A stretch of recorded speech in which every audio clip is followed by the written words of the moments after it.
لبیک لبیک لبیک یا رسول اللہ، تاجدار ختم نبوت، زندہ باد زندہ باد زندہ باد۔ فلسطین سے ہمارا رشتہ کیا، لا الہ الا اللہ محمد الرسول اللہ۔ بابا بلے شاہ صاحب رحمۃ اللہ علیہ کا ایک شعر ہے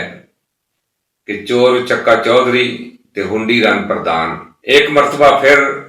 وزیر اعلیٰ پنجاب مریم نواز نے علماء کرام سے خطاب فرمایا، اور وزیر اعلیٰ نے بڑے درد دل کے ساتھ یہ بات پیش کرنے کی کوشش کی ہے۔ درد دل تھا یا نہیں تھا یہ تو سننے والے ہی سن کر اور دیکھ کر بتا سکتے ہیں۔ وزیر اعلیٰ کہہ رہی تھی کہ گھر اجڑ گئے، پولیس والے شہید ہو گئے، رینجرز پر حملہ ہوا، رینجرز والے شہید ہو گئے، اور میرا دل اس پر بڑا ہی دکھی ہوا، مجھے بڑی اس بات کی تکلیف ہوئی اور میرا دل پسیج گیا۔ اور یہ بھی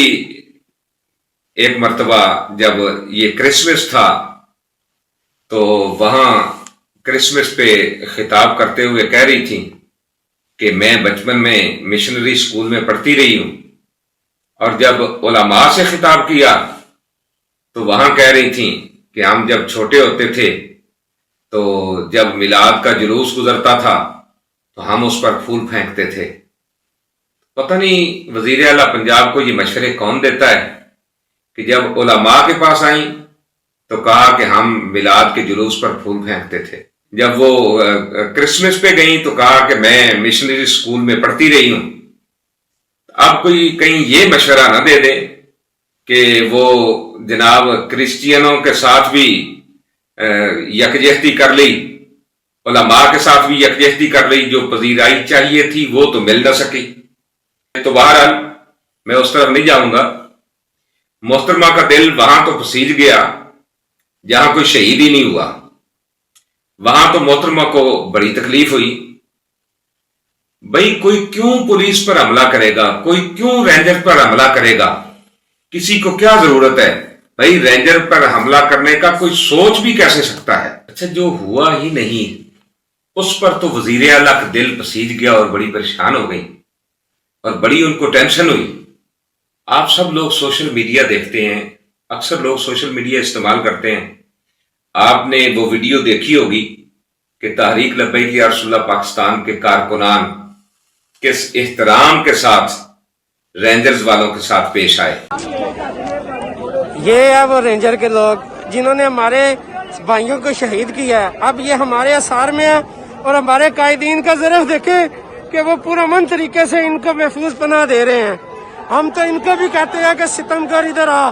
ہنر آزمائے تو تیر آزما، ہم جگر آزمائے۔ یہ اس کے سر پہ گولی لگی تھی اور یہ انہی کو بچانے کے لیے اب سامنے کھڑا ہوا ہے۔ یہ ہمارے قائدین کا ظرف ہے۔ اور وہ ویڈیو بھی آپ نے دیکھی ہوگی جس میں پولیس والے کہہ رہے ہیں کہ ہم 24 گھنٹے سے ڈیوٹی کر رہے ہیں، ہمیں کسی نے کھانا تک نہیں پہنچایا، اور تحریک لبیک والوں کی مہربانی ہے کہ انہوں نے ہمیں کھانا دیا۔ گجرات سے آئے ہیں، 2 دن پہلے گجرات میں جو کھانا لے کے ہمارے پاس پہنچے ہیں، 24-48 گھنٹوں کے بعد وہ ٹی ایل سی والے پہنچے تھے۔ 48 گھنٹوں بعد پہلا جو ہم نے لقمہ کھایا وہ ٹی ایل سی پہ کھایا ہے۔ رینجر والے ہوں یا پولیس والے ہوں، یہ ادارے بھی ہمارے اپنے ہیں، ہم ان کے ہیں، یہ ہمارے ہیں، تو بھائی ان کے ساتھ کیوں کوئی ان پر حملہ کرے گا یا کیوں کوئی ایسا معاملہ کرے گا؟ اچھا جہاں کچھ ہوا ہی نہیں وہاں تو محترمہ کا دل بہت پریشان ہوا، اور جہاں مریدکے میں 1000 سے اوپر لاشیں گرا دیں، پھر وہ لاشیں جلا دیں، پھر وہ لاشیں چھپا دیں، وہاں تو دل پریشان نہیں ہوا۔ اچھا یہ جو مریدکے میں جو فلسطین کے ساتھ اظہار یکجہتی کرتے ہوئے جا رہے تھے، کیا یہ کوئی ہندوستان سے آئے تھے؟ ہاں اگر ہندوستان سے آئے ہوتے تو محترمہ کیوں ہی ان پر گولی چلواتی، کیونکہ ہندوستان کے ساتھ تو محترمہ کی بھی اچھے مراسم ہے اور ان کے ابا جی کے بھی بہت اچھے تعلقات ہیں۔ یہ چونکہ محب وطن تھے اور پاکستان سے پیار کرنے والے تھے، یہ حضور کی عزت و عظمت کے گن گانے والے تھے، تو محترمہ نے تو ان پر حملہ کروا دیا اور آرڈر دے دیا سیدھی گولی چلانے کا۔ اور یہاں جب لاشیں گریں، لاشیں جلائی گئیں، لاشیں چھپائی گئیں، یہاں تو دل پریشان نہیں ہوا۔ اور پھر وہ سید زادیاں جو اپنے بھائی کا لاشا لینے کے لیے گئی تھی، وہ لاش بھی اغوا کر لی گئی۔ ان سید زادیوں کو جو آل نبی اولاد علی ہیں ان کو بھی اغوا کر لیا گیا، اور مرد پولیس والوں سے ان پر تشدد کروایا گیا، اتنا تشدد کہ ایک سید زادی وہ حاملہ تھی، مرد پولیس اہلکاروں کے تشدد سے اس کا حمل ضائع ہو گیا۔ یزید بھی قبر میں شرما رہا ہوگا کہ مجھے لوگ کہتے ہیں سیدوں پر اس نے ظلم کیا ہے، یہ تو کوئی میرا ریکارڈ توڑنے والے بھی آ گئے۔ تو محترمہ، جب اس آل نبی اولاد علی پر تشدد ہو رہا تھا تو اس وقت آپ کا دل پریشان نہیں ہوا؟ میں سوچ رہا تھا کہ انسان جتنا بھی گناہ گار ہو نا، لوگوں کے سامنے آ کے جھوٹ بولتے ہوئے اسے کچھ نہ کچھ شرم تو ضرور محسوس ہوتی ہے۔ ہاں، پردے کے پیچھے اس کا کردار جیسا بھی ہو، ہم کسی کی ذاتی زندگی کی طرف نہیں جائیں گے، بلکہ میں تو یہ کہوں گا کہ وہ مینا خان نے یا شفیع جان نے جو بات پنجاب اسمبلی میں کہی ہے وہ بھی نہیں کہنی چاہیے تھی۔ کسی کا ذاتی کردار کیسا بھی ہو، اس کی ہم بات نہیں کرتے، اس پر ہم اس کی بات نہیں کرتے، ہم اس کی طرف نہیں جاتے۔ اور میں تو یہ بھی کہوں گا کہ محترمہ، انسان کو اتنا بھی شرم و حیا سے عاری نہیں ہونا چاہیے کہ بار بار جھوٹ بولے اور کہے جناب یہ اسلام کے نام پر دہشت گردی ہو رہی ہے، یہ اسلام کے نام پر دہشت گردی پھیلائی جا رہی ہے۔ محترمہ، میں یہ پوچھنا چاہتا ہوں کہ فلسطین کے ساتھ اظہار یکجہتی، اپنے مسلمان بھائی جن پر ظلم ہو رہا ہے، بمباری ہو رہی ہے، ان کے حق میں آواز اٹھانا یہ کب سے دہشت گردی ٹھہرا؟ یہ کب سے دہشت گردی ہو گیا؟ اور آپ تو بڑی نرم دل کی عورت ہے نا، بڑا نرم دل ہے آپ کا دل پسیج گیا، آپ بڑی پریشان ہو گئی۔ ہاں، آپ اتنی نیک عورت ہیں، اتنی اللہ والی عورت ہیں کہ آپ کا خامد آپ سے اتنا پریشان ہے کہ وہ بیچارہ دعائیں کر رہا ہے۔ مجھے تو کوئی بتا رہا تھا کہ آپ جناب اس کا جہاں چاہتی ہیں پکڑ کے اس کا ہاتھ جھٹک دیتی ہیں، اور وہ بیچارہ دعائیں مانگ رہا ہے، یا اللہ کوئی غازی ممتاز قادری بھیج دے، یا اللہ کو غازی ممتاز قادری بھیج دے۔ وہ بیچارہ ڈرتا ہوا تمہارے مرنے کی دعا تو نہیں کرتا، لیکن یہ دعا وہ ضرور کر رہا ہے، یا اللہ کوئی ممتاز قادری بھیج دے۔ علماء کے سامنے یہ جو تقریر آئی ہوتی ہے نا محترمہ، آپ اس سے اجتناب کریں۔ ہم کسی کی ذاتی لائف پر تو نہیں جاتے، لیکن یہ علماء کرام ہی آپ کو بتا سکتے ہیں جن میں آپ خطاب کرتی ہیں کہ جو اللہ کے بنائے ہوئے چہرے کو بگاڑے، لاکھوں روپیہ لگا کے اپنی من مرضی کے مطابق بنوائے، اس پر قرآن کیا کہتا ہے، اللہ اور اس کے رسول کا حکم کیا ہے؟ پتہ نہیں آپ کو کون مشورہ دیتا ہے کہ آپ اتنے دھڑلے سے جھوٹ بولتی ہیں کہ لفظ جھوٹ بھی وہاں پر شرما جاتا ہے۔ اور آپ جو علماء کے سامنے کہتی ہے نا کہ دکھاؤ مجھے لاشیں کہاں ہیں، اب تو سوشل میڈیا پہ ہر ایک نے دیکھ لی لاشیں، ہر ایک کو نظر بھی آ گئیں، ہر ایک نے لاشیں تو دیکھ لی، لاشیں تو نظر آ گئیں، لیکن آپ کو شرم نہیں آئی۔ محترمہ، آپ کا خاندان تو وہ خاندان ہے جو مودی، ٹرمپ اور نیتن یاہو کا یار ہے اور پاکستان کا غدار ہے۔ اور میں یہ بات بڑی ذمہ داری کے ساتھ کر رہا ہوں۔ جناب کا والد نواز شریف جب چوری کے پیسوں سے لندن میں فلیٹ خرید کر واپس آیا اور وہ مینار پاکستان میں گھسا تو اس کے ہاتھ میں تسبیح تھی۔ یہ وہی نواز شریف ہے کہ جب برسر اقتدار تھا، جب یہ وزیر اعظم تھا اور اس کا بھائی وزیر اعلیٰ تھا، تو اس وقت انہوں نے مسجد کے 4 سپیکروں میں اذان دینے پر پابندی لگائی کہ 4 سپیکروں میں اذان نہیں ہوگی، 1 سپیکر میں اذان ہوگی۔ یہ وہی نواز شریف ہے جس کے دور میں غازی ممتاز قادری کو پھانسی دی گئی، یہ وہی نواز شریف ہے جس کے دور میں ختم نبوت کے پہرے داروں پر فیض آباد میں گولی چلا کر لاشیں گرائی گئیں، یہ وہی نواز شریف ہے جس کے دور میں کرکٹ کے لیے مسجدوں کو تالے لگائے گئے، اور جب اس کی بیٹی برسر اقتدار آئی، اس ظالم کی بیٹی جب برسر اقتدار آئی تو اس نے کہا کہ میں اپنے باپ کا ریکارڈ توڑوں گی۔ اس نے کیا کیا؟ 8 سے اوپر لوگوں کو سیدھی گولیاں مار کر مرید کے میں شہید کر دیا،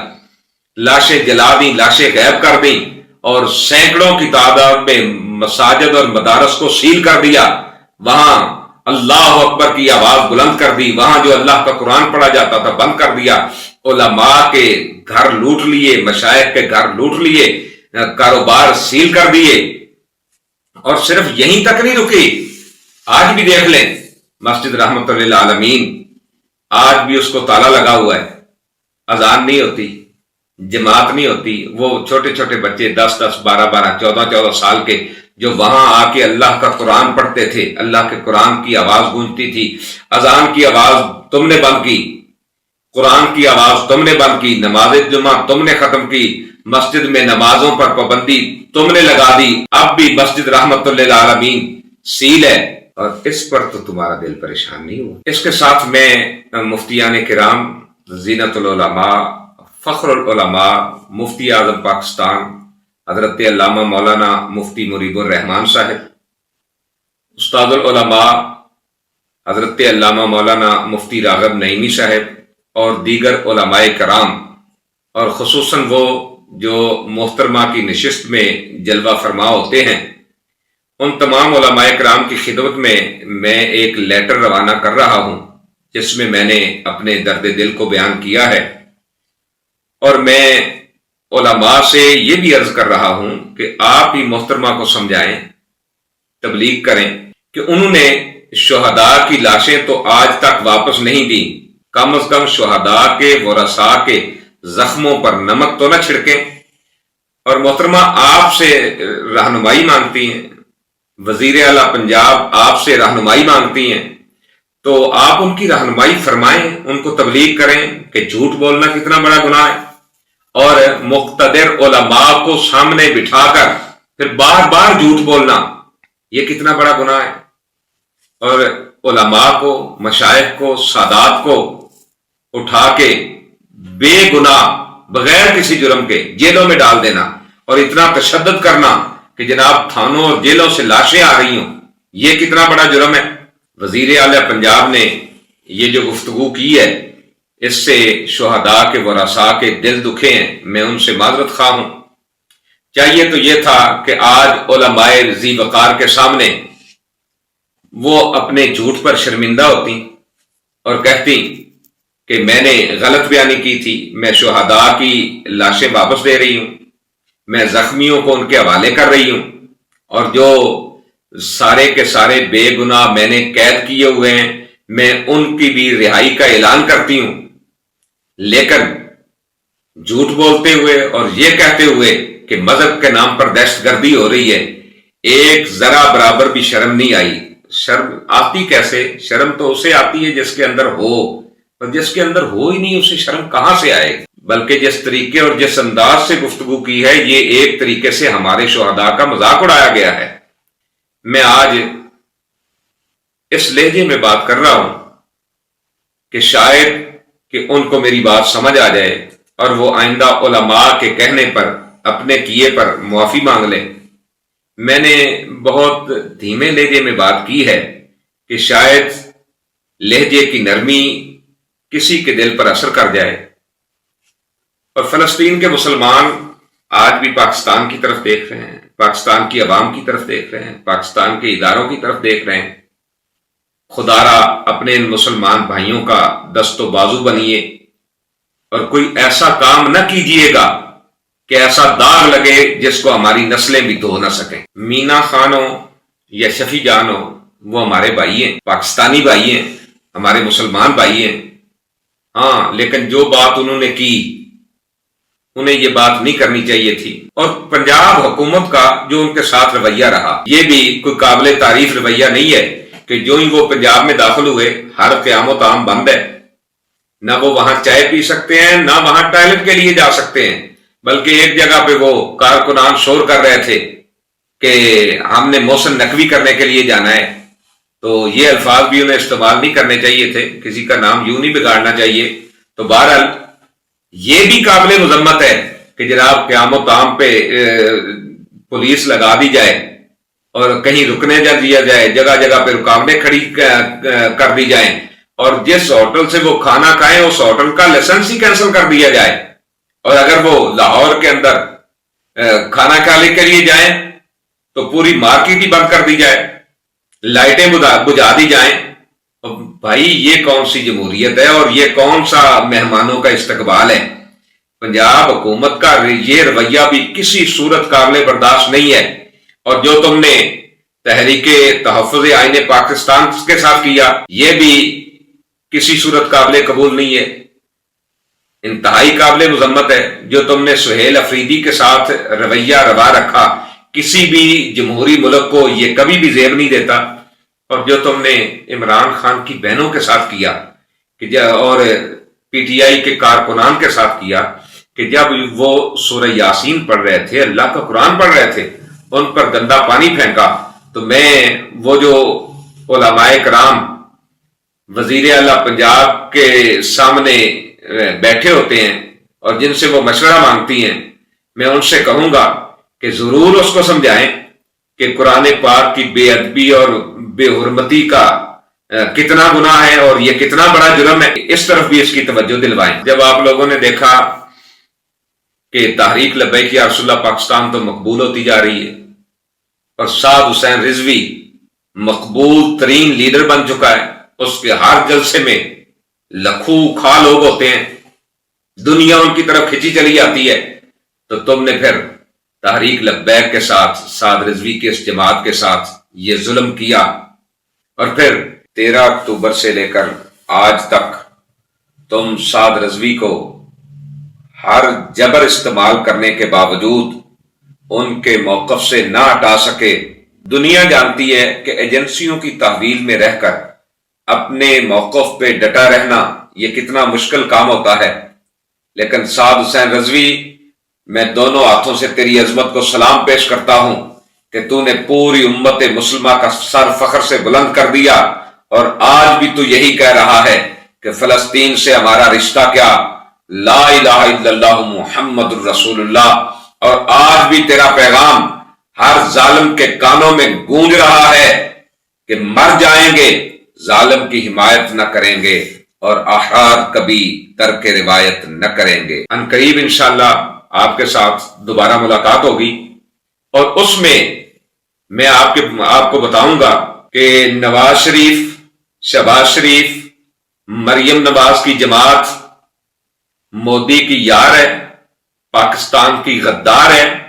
اور ایسی جماعت کو تمام سیاسی اور مذہبی جماعتیں یہ مل کر آواز اٹھائیں کہ اس جماعت کو پاکستان میں کل عدم ہونا چاہیے. فلسطین سے ہمارا رشتہ کیا، لا الہ الا اللہ محمد الرسول اللہ، تاجدار ختم نبوت، زندہ باد زندہ باد زندہ باد.